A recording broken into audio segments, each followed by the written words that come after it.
Tinawag ni Vice President Sara Duterte na bagong script ang akusasyon sa kanya na siya raw ang pasimuno ng Oplan Tokhang. Hamon pa niya sa testigo, kasuhan siya ng murder pero dito sa Pilipinas at hindi sa ICC. Nasa frontline ng balitang yan, si Marian Enriquez.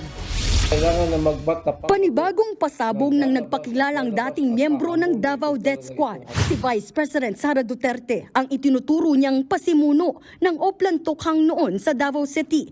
Iniuugnay din si Sara sa mga patayan noong Davao City Mayor pa ang bise.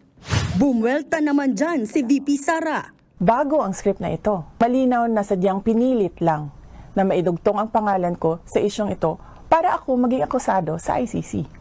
Ito ang tabalus-lus talaga ng totoo. Ang dami pong namamatay dito, ang dami nami-missing. Nag-investigar ba si Sara Duterte? Wala. Giit ng bise ni minsan ay hindi iniugnay ang kanyang pangalan sa Davao Death Squad.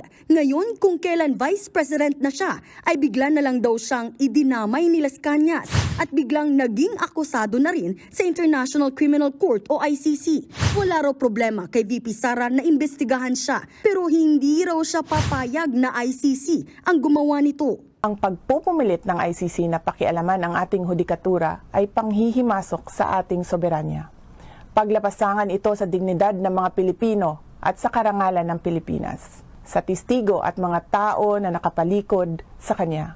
Mag-file kayo ng kasong murder laban sa akin dito sa Pilipinas. Nauna na ring pinaratangan ni Las Cañas sina dating Pangulong Rodrigo Duterte at Senator Ronald Bato de la Rosa na sangkot umano sa mga extrajudicial killings. Hinamon pa nga ni Las Cañas ang dating Pangulo. Lalabas at hahamunin ko talaga itong halimaw ng Davao. Kung sino sa amin ang nagsasabi ng totoo. Kung tunay ka na lalaki, gong, kung hindi ka gonggong, humarap ka sa akin. Niluloko mo mga Pilipino. Anong ginawa mo? Drug war? Anong drug war? Ikaw ang drug lord. Sa isang text message, sinabi ni De La Rosa na maghain na lang si Las Cañas ng mga kaso sa korte kung meron siyang ebidensya ngayong hindi na presidente si Digong. Wala namang bagong tugon ang dating Pangulo.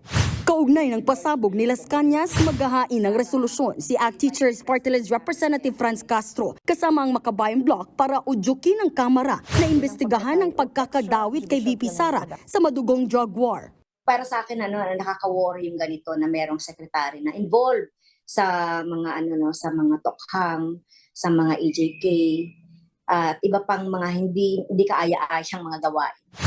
Wala pang bagong sagot ang bise sa planong yan ng Makabayan Bloc. Nagbabalita mula sa Frontline, Marian Enriquez, News 5. Kaugnay ng balitang yan, iginiit ni Senator Bongo na gawa-gawa lang at pawang mga kasinungalingan ang mga akusasyon ni Las Cañas. Nilinaw ni Solicitor General Menardo Guevara na pwedeng maglabas ng warrant of arrest ang ICC sa sinumang opisyal ng Pilipinas pero ibang usapan na ang pagpapatupad nito. Ay kay Guevara, maring isyuhan ng arrest warrant ang sinuman kahit pa may posisyon sa gobyerno. Yan ay kung may sapat na ebidensya ang korte na sangkot nga sa krimen ang akusado. Pero hindi raw ito agad maaaksyonan. Kailangan daw ng ICC ng tulong ng bansa para ma-serve ang warrant. Kung hindi raw tumulong ang Pilipinas, mahihirapan ang ICC sa pag-aresto. Mariring questionin ang aksyong ito sa korte ng Pilipinas. Sagot niya ni Guevara matapos matanong kaugnay sa posibleng warrant ng ICC laban kay Vice President Sara Duterte. Inakusahan kasi si VP Sara na pasimuno sa Oplan Tokhang na responsable umano sa extrajudicial killing sa Davao City.